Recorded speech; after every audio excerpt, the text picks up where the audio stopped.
All right. Hello again, adventurers, and welcome to another exciting daily vlog. This is my first actual daily vlog for 2025. Quick warning, still not feeling good at all. I was able to get a shower in, which was nice, and I am currently not in bed, doubled over in pain. So, I'm going to record this as succinctly as possible. If anyone has seen my stuff before, you know that that's not possible for me, but we'll see. And if it ends abruptly, I apologize. So,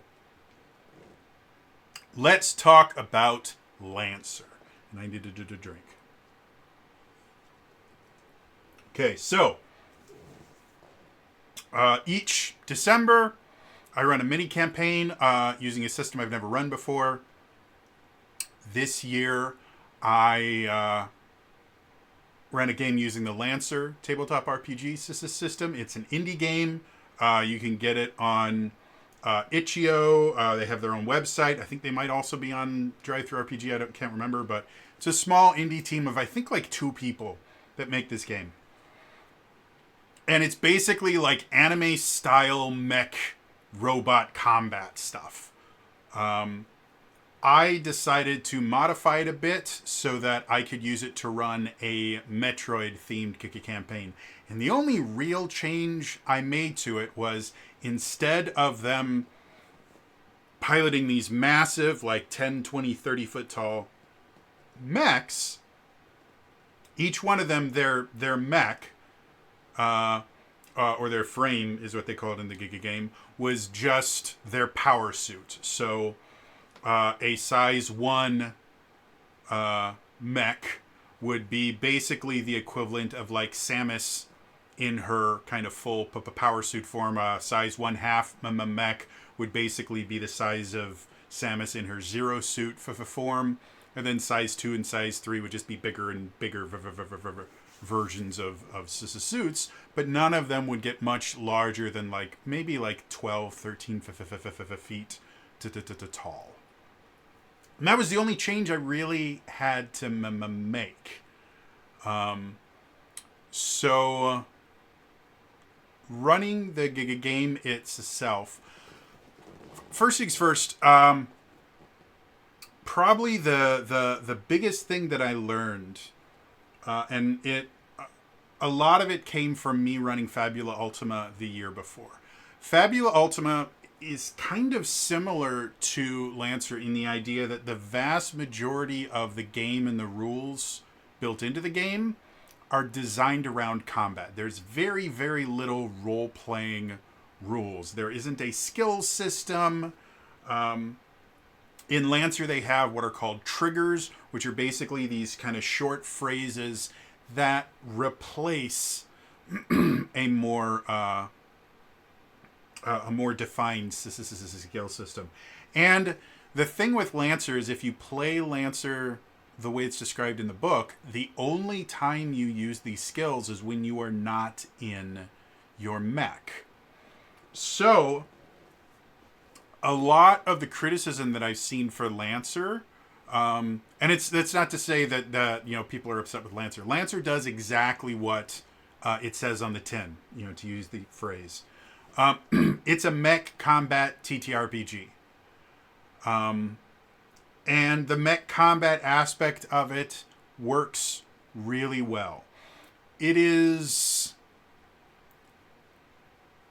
The core book in and of itself is not particularly well written. Now, that's not to say it's not well designed. I think the systems and everything that make up the Lancer tabletop RPG are very well designed. They work very, very well. However, the writing is obtuse. A lot of times there are things that are only explained once in the book, but are referenced like 7 or 8 different places, and you can never... It's really, really hard to find where it's actually explained, because even going to the index, some of the time it'll send you to one of the references as opposed to where it's actually fully explained. So The core book itself is just not particularly well written. It's not bad, but it does make for a confusing game to learn until you actually start playing it. Once you start playing it, it works for the most part fine. Another thing that I'm not particularly fond of, they use a lot of symbols in place of words, and it doesn't translate super well, because again, it's basically like trying to read a book that randomly will put hieroglyphics in there. And even if you learn the hieroglyphics really well, because there's not a ton of different symbols that exist, but there's enough of them that it requires you to go, okay, wait a minute, which symbol is this? Because there's a few symbols that are kind of similar, but not exactly similar. So like, wait, okay. So what is this? And then you have to flip through. There's really no place where every single symbol is listed as like a guide or something like that. Like there's at least one or two symbols that are listed somewhere else in the book. So again, I understand the reason why. It's a way to kind of save ink space or ink and save space, but it didn't turn out super well. So getting back to the idea of one of the biggest criticisms of Lancer, one of the biggest criticisms that I've seen of Lancer, and I've seen the same criticism of Fabula Ultima, is that the game thrives in combat, but gives you nothing to do with roleplay, to the point where it would almost be easier to just tack the combat on to a completely different tabletop RPG and use their role-playing system, because there's really nothing you can do for role-playing. And that's not true. Thank you. That's exactly what I wanted, computer. However, if they were to remove like a couple references in the core book, I think role-playing could work a lot better. Again, this Lancer doesn't have a traditional skill system. What I mean by that is, generally when you're in combat, you are using, your combat abilities, whatever you want to call them, but you'll have all these different things that you can do in combat. When you're out of combat, if you want to interact with the world, you need to use the equivalent of skills. In D&D, that's what they're called. They're called skills. You have acrobatics and athletics and stealth and all that. And then you have certain tools that actually double as skills, like thieves' tools can basically work in the same way that a skill check would.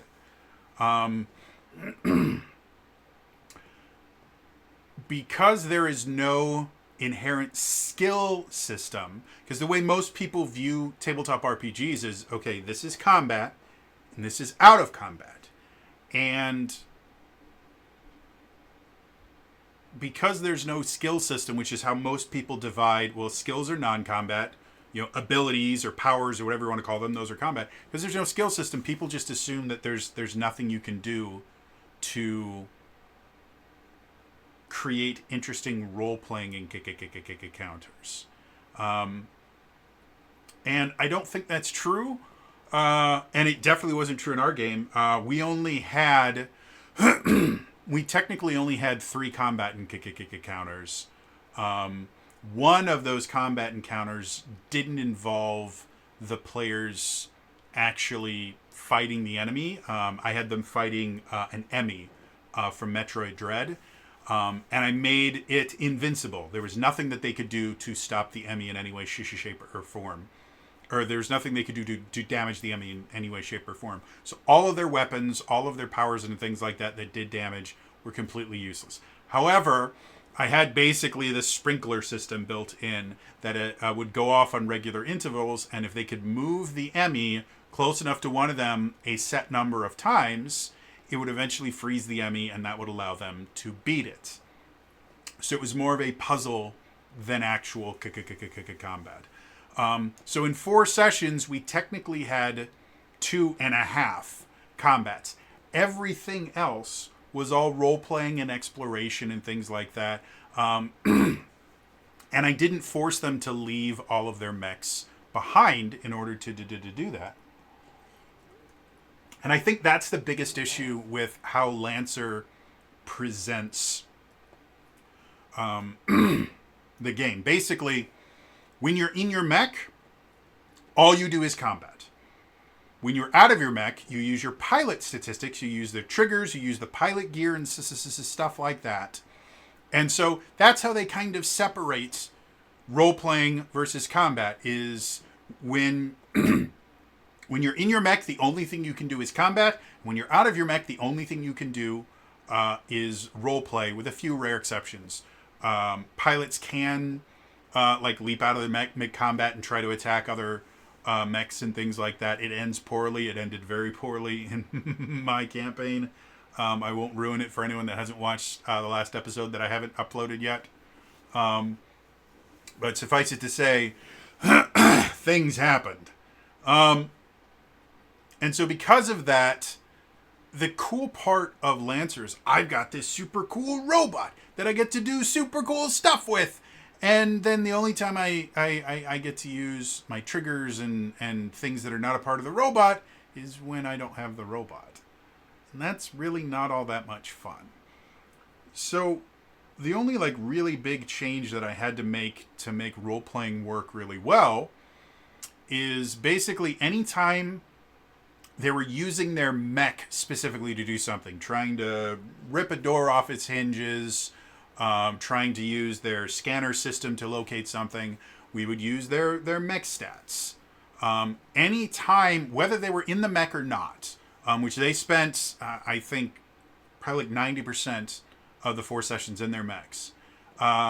Anytime they were doing something that didn't specifically require their mech, I had them make skill tests, which are just a flat DC 10 check.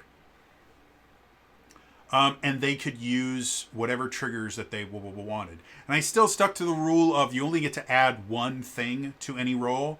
So if they were doing something while they were in their mech, and it was kind of a combination between, well, they were kind of using their mech, but they were also using some of their own abilities, I go, okay, well, either you can make a systems check if you want to use your mech's abilities to do this, or you can use a trigger, but you won't be able to rely on any of the stuff built into your mech to do that. And that allowed us to really have a lot of fun doing some interesting role-playing. The plot of the mini-campaign is basically there are a bunch of bounty hunters get hired by the Galactic Federation to go retrieve some data and some samples from this station that has gone dark. When they get there, they fight some space pirates, and then they slowly make their way through the station, activating some generators and dumping data from each of the 4 different kind of sub-labs in this station to the main memory core so they can eject the core and kind of tow it away. So a lot of the adventure was them exploring and dealing with things. Like I had one hallway where it was just filled to the brim with combustible gas. So any spark whatsoever would cause everything to explode. And so they had to come up with, I think the way they figured out how to do it is they accessed the environmental systems and just cooled everything down so that the combustible gas condensed into a liquid that was flammable but not combustible. Which the difference being flammable gets lit on fire and it burns. Combustible explodes. So technically fire easier to deal with than explosions. So, and it was all just them going, hey, I have this background. Hey, I have this trigger. Can I use that to do this? Hey, I have this item built into my suit or something. And the role-playing aspects worked really well.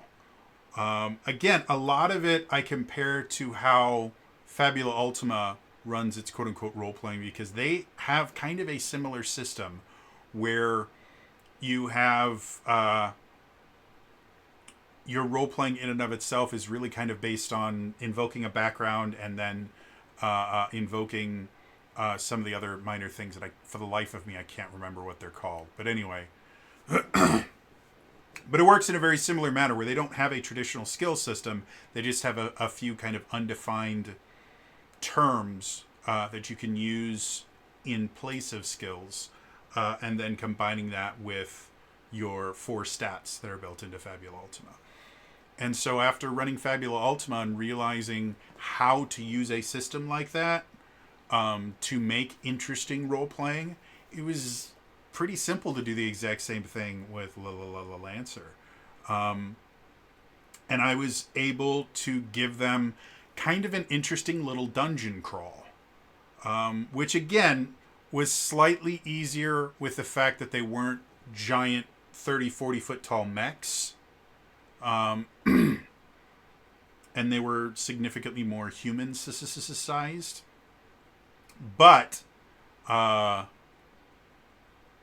it wasn't difficult for me to give them this kind of cool exploratory whodunit style adventure. And they were able to do...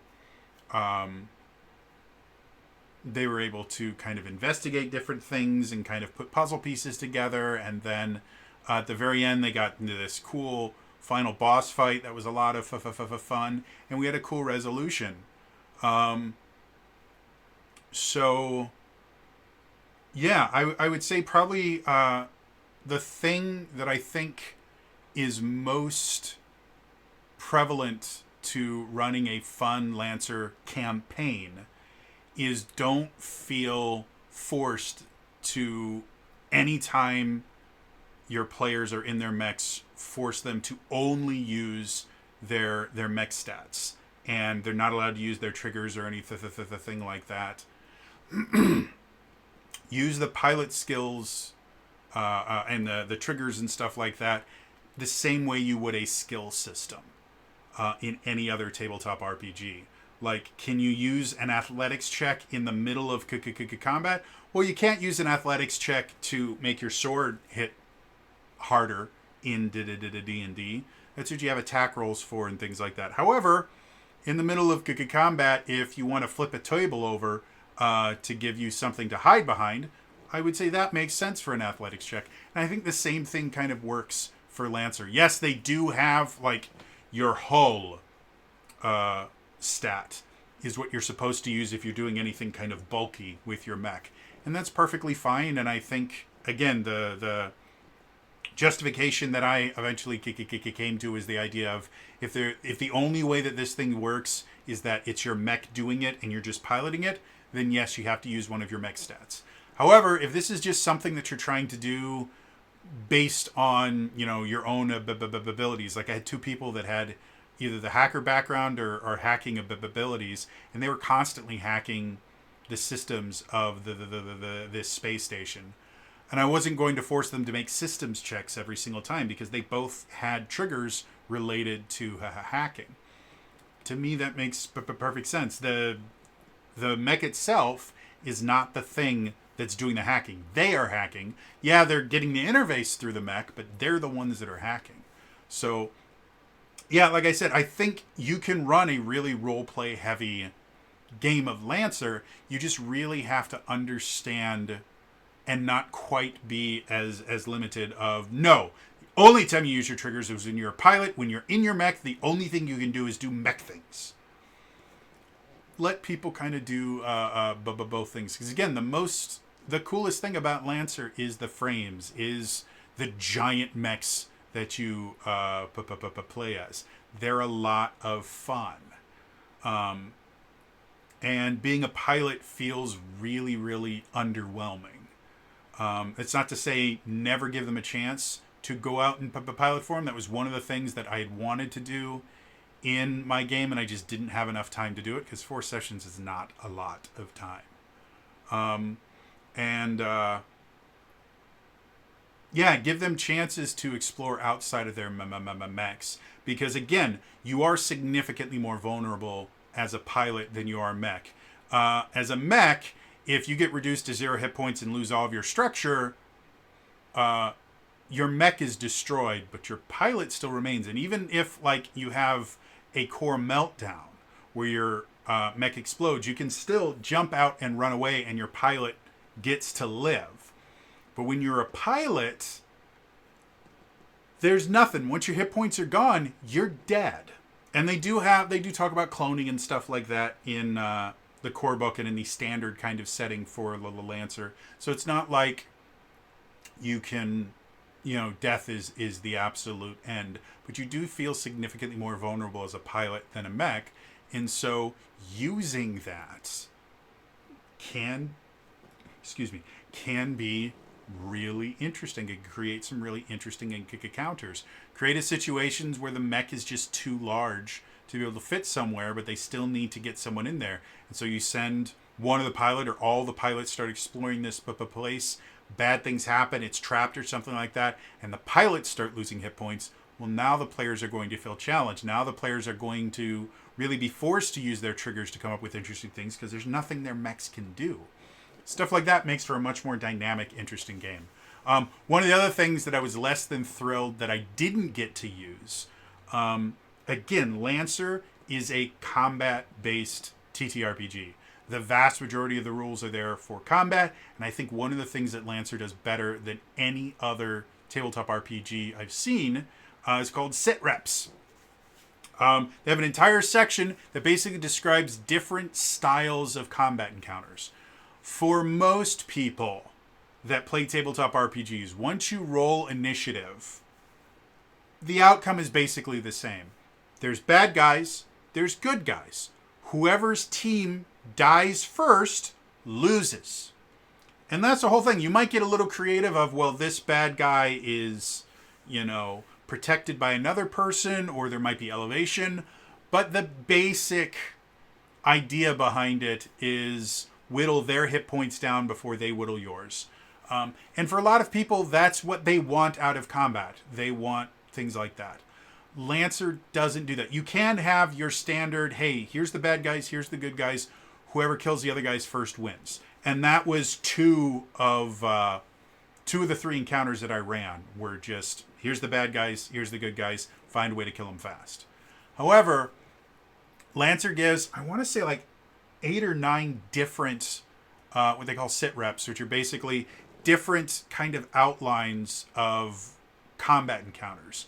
And some of them, again, very simple. There's bad guys, you're the good guys, kill them. But then there's other ones like, capture and hold these 4 things, like capture the flag. Or there's another one where you just have basically an infinite amount of enemy reinforcements, and you have to make your way through it to get to the other side. That's called the gauntlet. There's one about, escort style mission, and that creates a different thing. There's like a guard this particular place for so many turns. Like there's so many different examples of things that make combat significantly more interesting than just, oh, kill the bad guys because they're bad. And again, because I only had 4 sessions and I had a very specific story I wanted to tell, I didn't get a chance to do that. I did have a gauntlet encounter set up for them, but we ran out of the time. Basically, they were going to be dealing with a sniper and a fire bat, basically. A dude with a big old flamethrower and a massive shield. And so the flamethrower guy was going to do everything he can to kind of harass and stop them from moving forward. And the sniper dude was just going to be way in the back, taking pot shots.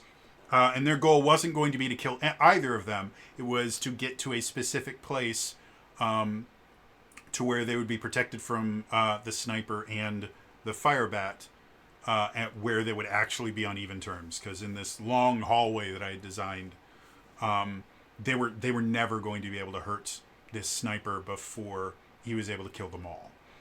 So that was going to be kind of an interesting gauntlet style combat, but we just didn't have the time to do it, which is perfectly fine. We had time to do other stuff, which is really, really fun. I will say I started everyone at license level 2 because I wanted everyone to be able to have very unique, interesting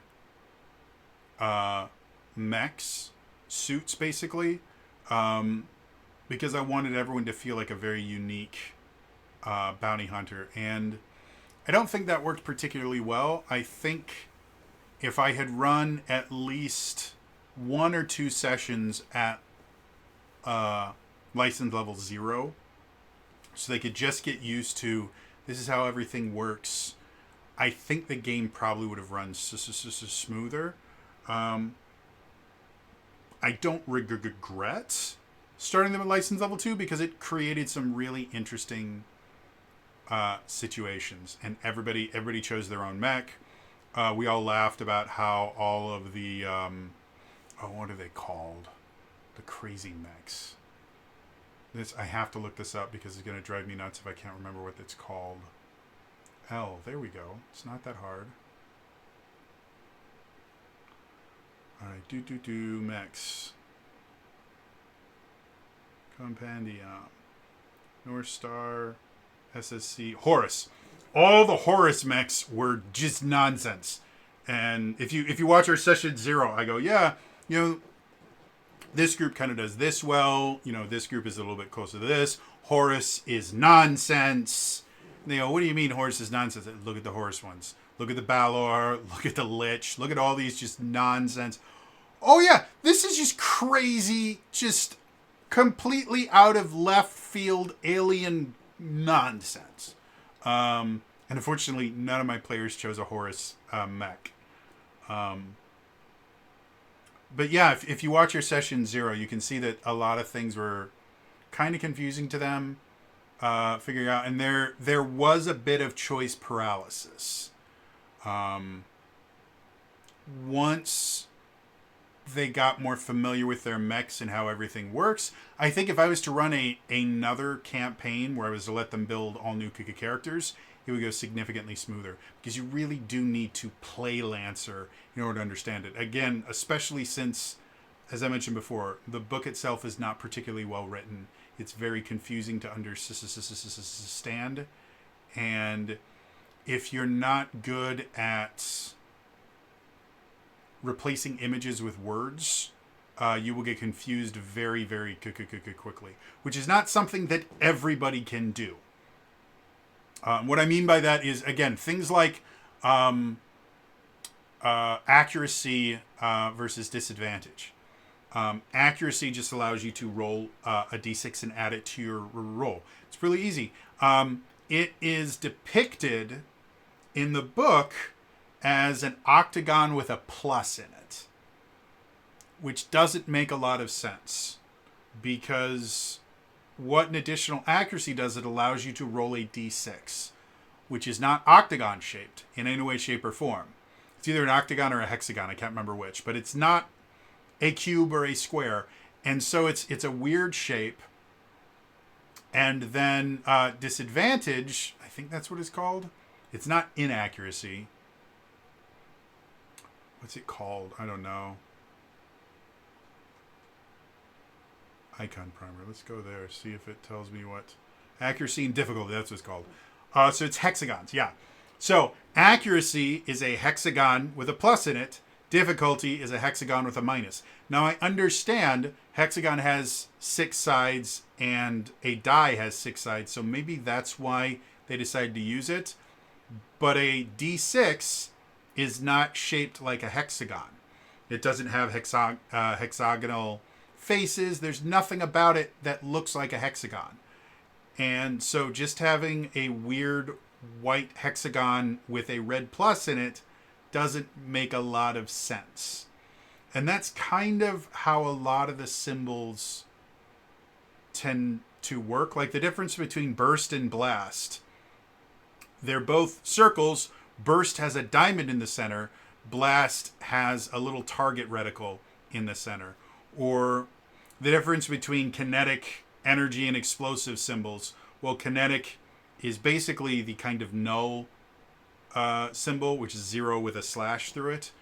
But it's not exactly that. Explosive is a little kind of star symbol.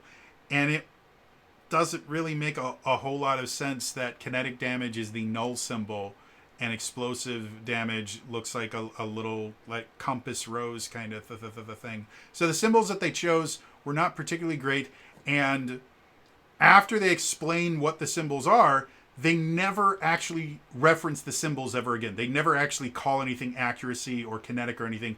They exclusively use the symbols. And so because of that, if your brain is not good at understanding that this picture isn't a picture, it's a word, that can confuse a lot of people. And if this is sounding like really weird, it's like, how can you not just understand that? Different people's brains work in different ways.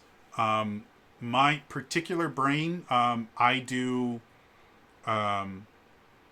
swap symbols and things constantly. I think a lot of it has to do with the fact that after algebra, geometry, and then especially getting into calculus, being able to look at symbols and understand what they all mean, and kind of flipping them back and forth, became kind of second nature to me. Not everybody thinks that way. Art uses a different part of the brain than like math and stuff does, and words and pictures and numbers. They use different parts of your brain. And so the ability to basically link one part of your brain to another part of your brain is not something that everybody does naturally. Does that mean that you can't learn it? No. But it does mean that anyone that is not predisposed to look at things that way is going to have problems reading almost everything in this book. If they had, in everything except for maybe stat blocks, if they had put, the accuracy symbol and then also written accuracy after it every single time, it might have made it easier. But most of the time when you see the accuracy symbol, they'll explain it again. Once somewhere in the book, they'll go, this is accuracy. Anytime you see this symbol, it means accuracy. And this is what accuracy means. Throughout the rest of the book, all you get is the symbol. And that can become extremely confusing. Especially since the idea of accuracy feels weird the way it's implemented with how the word is used in most other tabletop RPGs. And that's another thing that I've mentioned a few times in a couple of my reviews is word choice in tabletop RPGs is very, very important. Not just because it needs to be consistent through your own documents. It also needs to be consistent throughout kind of the space. It's one of my it's one of the reasons why I hate the term free action in Essence 20. Doesn't actually mean free action. The reason why is not that, it was the worst idea ever. It's the fact that free action is an accepted term throughout tabletop RPGs. It's used in a ton of different tabletop RPGs, and it means an action that doesn't cost anything. You can do an unlimited number of free actions. They don't take away from any of your resources because they are free. And the Essence 20 system, free actions are not free. You have a limited number of free actions that you can take, and it's based entirely on your speed score.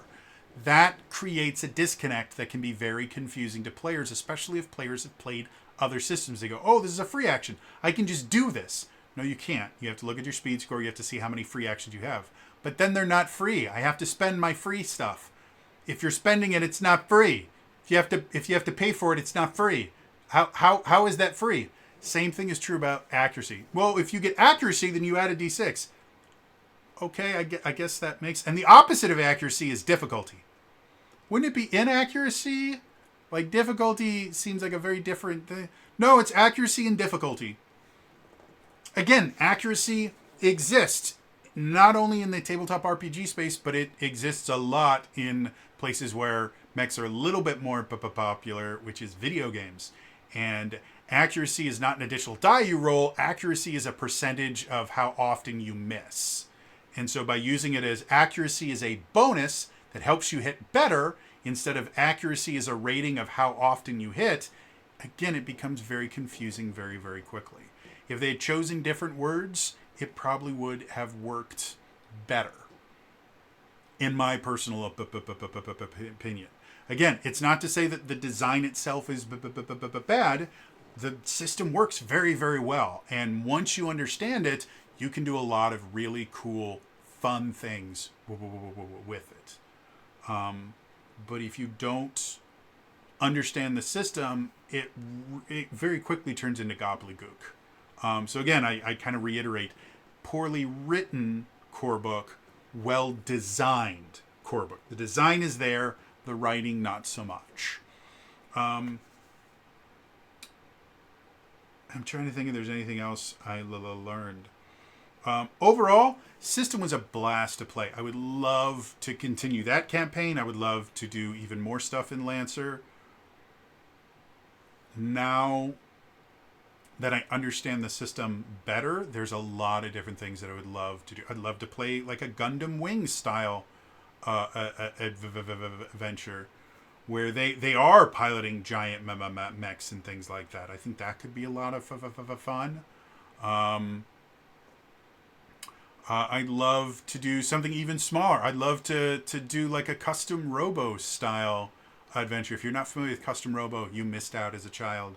It was a game series that started on the GameCube, and it was basically about these little robots that kids would battle. They would remotely control them. They would put them into these little mini arenas called Hollow something. They were made full of holograms. And the basic gameplay is you'd walk around collecting parts for your custom robo, and you could change like their weapons and their legs and their body and stuff like that. And so you'd go around, you'd go, beat other things, very Pokemon-esque. And eventually you try to become the best robo battler in the world.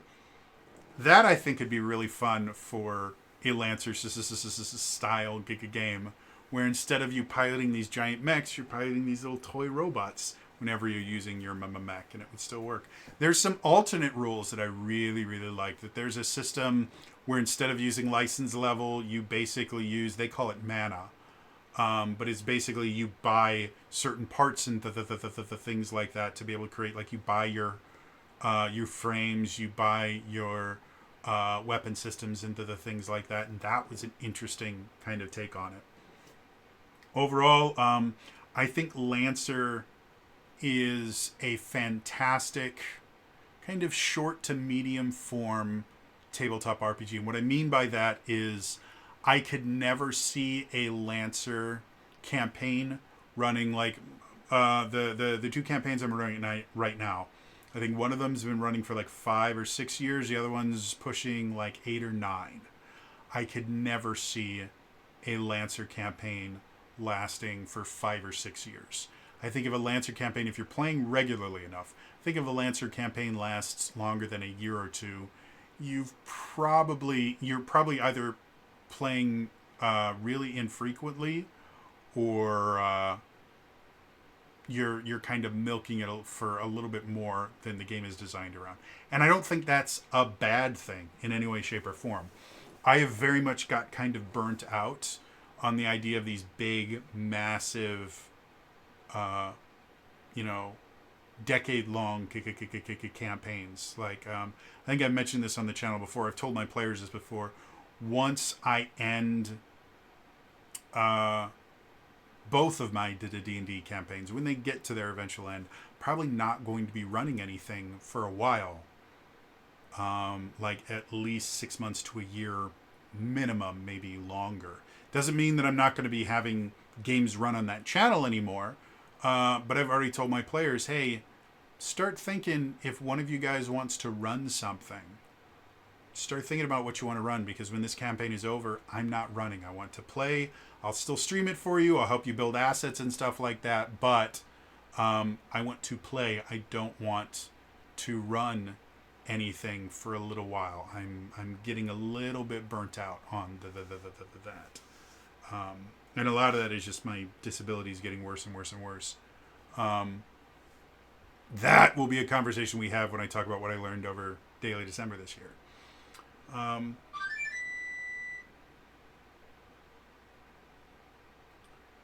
Thank you, phone. So, yeah, overall, I think Lancer was a super, super fun game. I had an absolute blast playing it. I don't feel like I really needed to, quote-unquote, break the game to get it to work in the setting that I wanted it to. I ran it almost out of the book with just some minor modifications to fit my theme and to allow for a little bit more role-playing. But the skill test system, the risky checks, I really, really enjoyed. Yeah. So, interested to hear from you guys. If any of you guys watched or are planning on watching my Lancer TTRPG, the last episode should go up on Sunday if you want to see how it resolves. What do you guys think about this system? Let me know in the comments down below. Otherwise, again, it's going to be all from me today. We'll see you guys next time. All right? Bye-bye.